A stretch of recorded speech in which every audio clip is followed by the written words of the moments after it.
death penalty and its use in politics. In my opinion article, several reasons were presented arguing against the death penalty.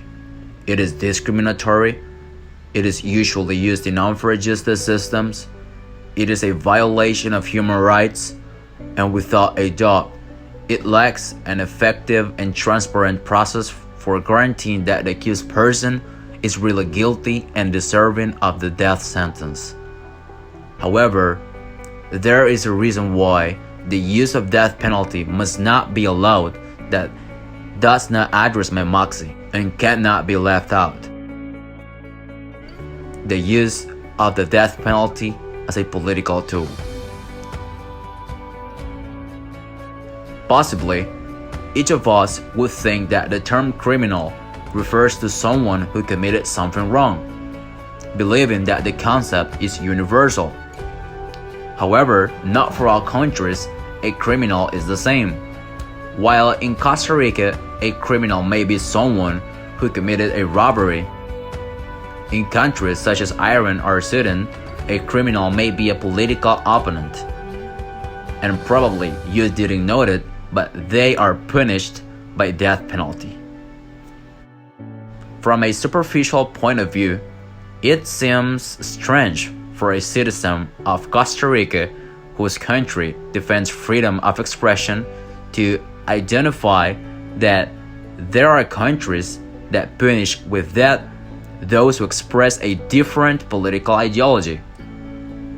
Nevertheless, in places like the Middle East, it is common to see these events. Egypt's foreign ministry defended that the death penalty needs to be applied to political opponents of President Abdel Fattah. In 2018, Iran executed 2 opponents accused of being enemies of God, just by the mere fact of being members of monarchical movement of the Assembly of the Kingdom of Iran. Many of these states that use the death penalty to punish political opponents defend their actions by mentioning that the criminals themselves have accepted their crimes.